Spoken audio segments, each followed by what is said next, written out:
Hello and welcome to Realm's Edge Gaming. In this episode, I thought we would take a look at the New Year's Day preview and sample some of the decadent delights that 2021 has in store. So this is the article that dropped today on the Warhammer community website. It began by wishing us all a happy new year, and I'd like to take the time to wish the same to you. I hope it's a great one for you all.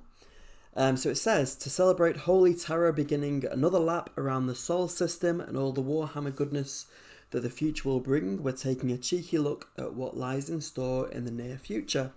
So I thought what we'll do is we'll have a look at the video together, and then I have kind of taken some snapshots of the different kind of images that really kind of intrigue me, and I thought we could maybe talk about those in a little bit more detail, having a kind of focus on the AOS universe, and talking about what we can see. So first of all, let's watch the video together. I'll try my best not to kind of stop it midway through because it was amazing. So let's take a look together.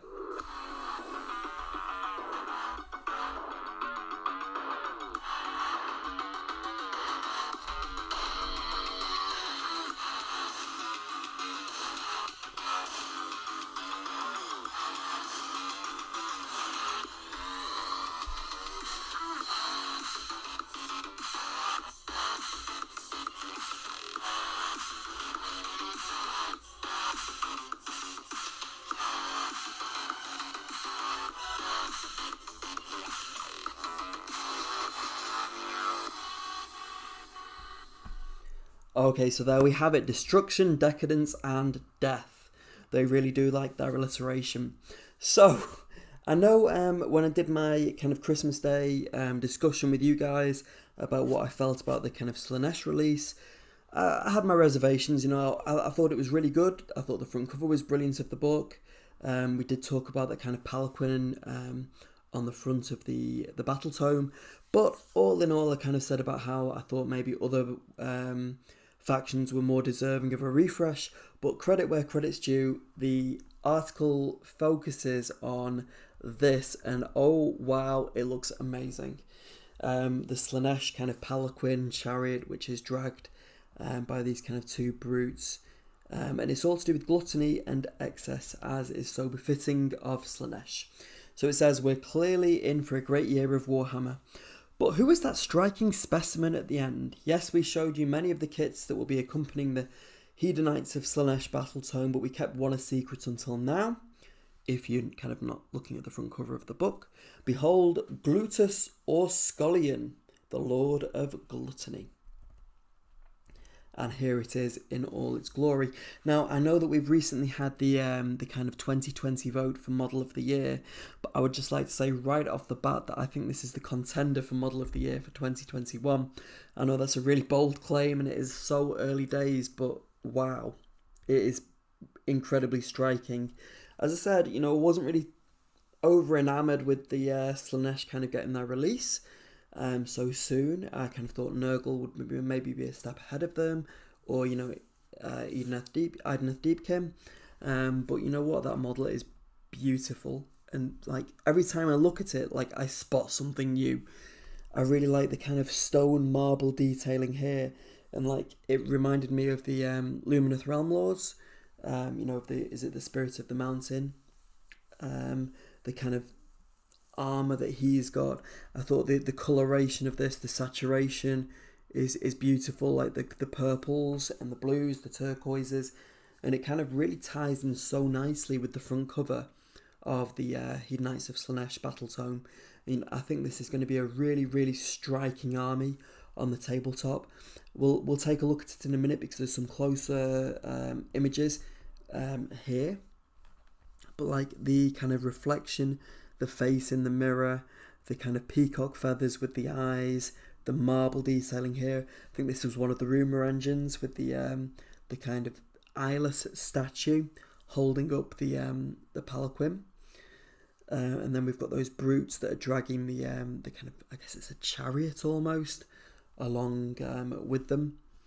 I think that the purple and the gold is really reminiscent of the Dark Elves. I think they were the Executioners. It kind of really reminds me of them with the kind of angular spikes jutting off from the helmets. you know, we said before, like how opalescent it is. It's kind of really befitting of Slanesh, being the god of like excess. But it's a truly beautiful model, and I'm sure that, you know, even though I don't collect them, it would be one that I'd like to kind of pick up further down the line, just to have in my cabinet to paint up, because it really is beautiful. I don't know who designed it, who painted it from the heavy metal team, but, you know, full credit to them. They have done a stellar job. So that was kind of the last image that they showed, and then they've kind of revealed it in all its glory. So we can see that one straight away. But as we watched the video before, there were some images that were kind of fleeting glimpses, and this is kind of where we're going to focus our attention to. So, as I said before, it's kind of going to have a AOS kind of slant onto it. And the first one that we kind of saw, which I believe had an AOS kind of lean to it, was definitely this one. I'm sure you all spotted it, and it is very, similar. It ties in very much so with the Lumineth Realm Lords. Now, we've had the Spirit of the Mountain. I believe that, you know, this one we're going to be looking at the kind of other elements that would tie in. So we've got, you know, we've had Earth, I suppose. Then we've got fire, wind and air to some extent. So I'm guessing this will kind of be the air part, because we've got the clouds here. The way that they've actually painted up really nicely, and, you know, we've got the kind of half moon crescent. I recently did a review or a discussion about the kind of symbolism of the Diachasm warbands, and this is one of the things that we picked out, was that kind of half moon crescent shape that was featuring quite heavily in the Lumineth Realm Lords warband. Then we've got the kind of same detailing here with the kind of blue and the kind of dark grey black. Now, I know that reading through the comments that this has kind of been quite divisive, I guess. Some people have really liked this kind of stylized image. I have to be honest with you, I really do. I think it looks great. I would like to see the rest of the image though, and see kind of where they're taking it. It does look quite clunky. I don't mean that in a negative way either. It's quite thick, so I imagine that it's going to have a bigger base, so that it's not going to look kind of too domineering, I guess. But I like the kind of contrast here with the whites, the golds, and the kind of bluey greys as well. I think it looks great. There was an old High Elf model, I think it was one of the mages, and it was one of the wizards. And on the base, they had the kind of 4 elemental faces, water, earth, air, and fire, and each kind of took a north, east, southwest direction. And it really kind of reminded me of that, with the kind of swirls. If I kind of remember correctly, there was that kind of stylization on that Warhammer Fantasy model. But you know what? The design team have done such a good job recently that, in my eyes, at the moment, they can't do any wrong. Like, the designs are phenomenal, and I really am excited, even if I don't kind of collect the army, about the releases that they're bringing out, because they as just from a kind of hobbyist perspective, look brilliant. So let's take a look. So we've seen the Lumineth Realm Lords. I imagine that this will kind of be brought out as part of the Broken Realms narrative. That we'll see them when things get tougher for the Lumineth Realm Lords, and that they kind of Teclis has to kind of finally admit that he does need some backup, some support, and I think that's where we'll see these guys. This wasn't the only image that we saw for the Lumineth Realm Lords though. We did see this one too, and this one was a bit of a bizarre one, to be honest. It's going to sound daft, but it kind of looks like a llama. It looks like the kind of rider of this mount seems to be either a llama or a kind of Pegasus or something along those lines, because we can see like an elongated neck. We've got the stirrups there. We've got, if you look on the video, it's not really come up too well on the image I've got here, but there is kind of fur, and then it looks like there's some kind of either I don't know if it's a seat or something there where it could carry something in gold on the back. and we've got lots of kind of decorative protection there, shields, lots of gems. We've got the blue trim, the silver, and I'm sure this is going to fit in so well with the current army that we already have. I really can't wait to see the whole image revealed in its totality, but I guess that is the idea of the preview. It's to kind of tease us, and I'm sure we'll see it sooner rather than later. As I said, I think it will fit in with the Broken Realms narrative, but I'd love to kind of hear what you think too. Do you think it will just be part of the AOS progression, or do you think it will be dropped in amongst the Broken Realms? Our next one that we saw was this, and again, this one had me really excited too. So if you remember to our, I think it was our Christmas advent calendar, every single day we had a new image. Well, this actually looked like it was one of the images. It was the hammer, and there was almost like a repeater crossbow in the other one. And we spoke about how that it seemed to be kind of the same model that it came from, and this kind of reinforces that belief. So we've got the hammer there, and then if you watch the video, the kind of repeater crossbow is slung across the shoulder. We can see lots of belt straps, we can see like a sword, a scabbard there, and we can see what looks like stakes here, which would really kind of tie in with the hammer. So I think it's safe to say that this looks like a kind of witch hunter aesthetic, and I am so up for that if that is the case. I recently did a video which was about humans in AOS and kind of how we imagine their role to be. And you know, if we did have like a kind of witch hunter kind of race faction, that would be so cool.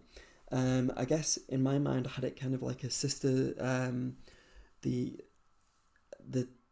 40k faction, the sisters of kind of battle that they had. If we had something similar, like a translation across like Sisters of Sigmar or something along those lines, would be brilliant. And you know, as we know that the kind of universe is so grim dark, and we're thinking of getting vampires, the Soulblight faction's been teased a lot at the moment. This would be so befitting. Just to kind of draw your attention here, we've got the it looks like sharpened stakes. Maybe the repeater crossbow fires these. It kind of reminds me of Van Helsing, something along those lines, you know, with the kind of the hat. I know that there's been plenty of kind of witch hunter fiction written around the grimdark AOS and fantasy universe, and this would be really kind of befitting of it. I think the coloration that they've chosen, the heavy metal team's been brilliant. Very muted tones, lots of silver, kind of drab colours. We've got the greys, we've got reds, we've got browns. I think it would be absolutely brilliant to see this as an entire faction, but we'll have to wait and see.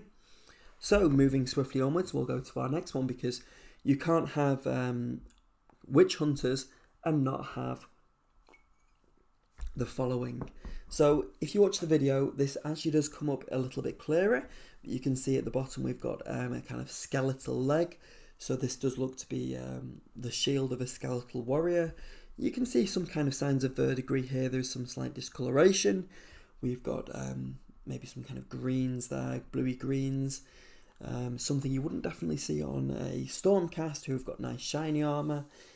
So I think it's safe to say that we kind of have, this is more leaning towards the death side, where we had Decadence, and now we're kind of going towards death. So we've got this next image here, which is, again, we've kind of got those grey blacks and the reds. We can see the cloak here has got holes torn into it. And we've got a kind of discoloured skin. It doesn't look green, it looks kind of like a pallid grey. Again, we're kind of maybe looking at the death side of the faction here, and you know, we've seen with the Ossiarch Bone Reapers that their kind of clothing or cloth that they wore did seem to have these tears too. It's a funny pose though with the hand there. It's not kind of, it doesn't appear to be gripping a weapon. The pose seems a lot more relaxed, pointing downwards. I know that there was some talk of holding keys, and we did have the rumour engines. We had a raven holding a key. We've had a rat holding a key. There was also more talk of a kind of piratical theme which, as you all know, I'm kind of really excited for if that's the case, with these kind of long sleeves that we've got going on there. But I'm not entirely sure. It definitely looks death, but it's quite a bulky frame. I don't know if that's down to the material. I'm really not too sure on that. Now, we'll have to, I guess, wait and see what the kind of development shows us in the new year when we get to kind of mid-January, February. But I'm sure we'll see sooner rather than later. We've also got here, I wasn't sure if it's actually a continuation of the same model. You can see here the strap here has got the kind of two circular buckles, and here we've got the strap with two circular buckles. The coloration seems to be similar. We've got a red kind of material. Again, we've got the blacky grey sleeves. We can't really see what that hand's doing there. Perhaps it is this one here where it's relaxed. Maybe that's the axe coming there. We'll have to wait and see. Now, I wasn't sure about this one. I wasn't sure if it was an orc rather than more of a humanoid faction. The kind of decay on the axe head looks more towards death than destruction, with that kind of pitted effect. The skin seemed greener here. And we've also got a beard. Now, I did think about orcs, but when I've gone back to the kind of previous miniatures, none of the orcs have had a beard. The only thing I could find was the Grimwatch, where one of the characters did have a kind of beard. The teeth also, when you think of orcs, we think of kind of like tusks. These seem a lot more ground down. Now, I suppose it could be a death faction where it's not explicitly focusing on humans. I know back in the Dogs of War days, we had the Cursed Company, where you saw kind of different factions that had kind of joined the death side. There was high elves, there was dwarves, and there was a whole host of different factions. Maybe this is an undead orc, or orc, I should say, coming up in the next expansion. Is there maybe a Warhammer Underworld warband? I'm really not too sure, but I'm definitely excited to find out what it is. So I'd love if you could drop a comment below. Tell me what you thought about the preview. Did it live up to expectations? Is it what you kind of hoped for? Or were you expecting a little more? What do you think we'll see in the new year? Do you think we've just seen some kind of war bands here? Or do you think we've actually seen the start of an AOS army? So thank you for joining me. I just want to wish you a happy new year again. If you've not already subscribed to the channel, please do so. And I'd love to hear your opinions in the comments. Thanks for joining me, and we'll definitely speak soon. Bye.